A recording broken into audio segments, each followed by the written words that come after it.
By 1970, the Vietnam War was grinding on into its second decade. The Huey was no longer a new machine, it was a veteran, worn and weathered, its green paint faded by tropical sun and monsoon rain.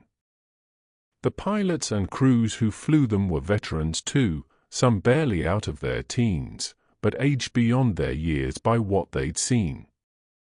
In the cockpit, there was a ritual before every mission.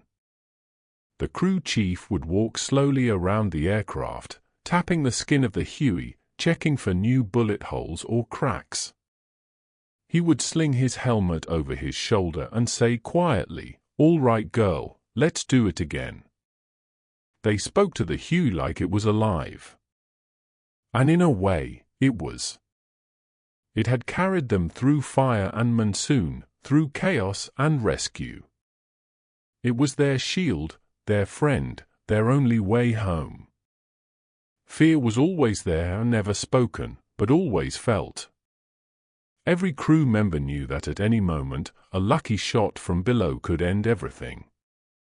One door gunner said, "I used to count the holes after we landed. It was like rolling dice with the devil."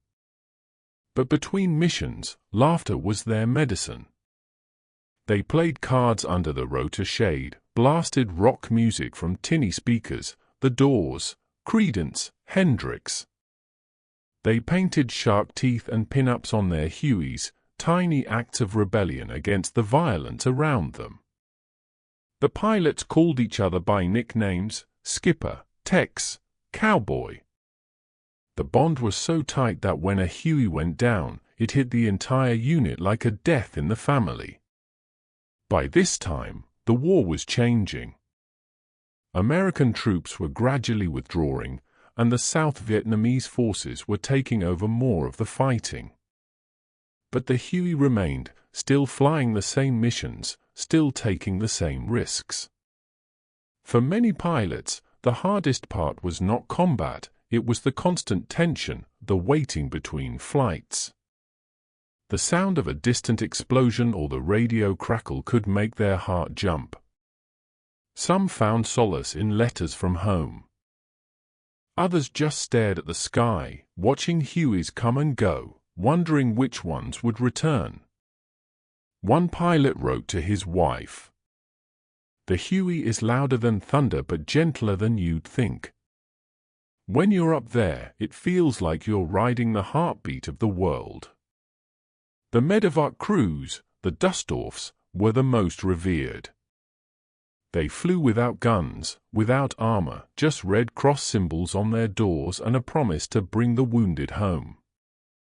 They landed in jungles lit by flares, in villages under mortar fire, in fields still burning from napalm. To the men they rescued, they were angels with rotor wings. Radio static, Dustoff 27, wounded on the ground, request pickup. The Huey was never just a weapon. It was a savior, a messenger, a ghost of both hope and fear. By 1972, as the war neared its final stages, Hueys were still lifting off from phi bases across South Vietnam, supporting ARVN troops, evacuating refugees, carrying deserters, and flying missions into Laos and Cambodia. The enemy fire had not lessened, if anything, it had grown deadlier. Shoulder-fired missiles and heavy machine guns were now common. Many pilots developed superstitions, lucky helmets, lucky scarves, photographs taped to the instrument panel. One crew kept a small plastic Buddha on the dashboard. Another painted the words "Fly me home." They believed in whatever might keep them alive.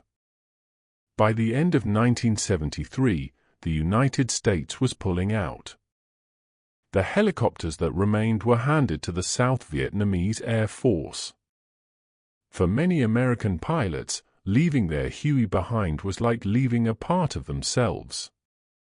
One wrote in his journal, "We called her a machine, but she had a soul.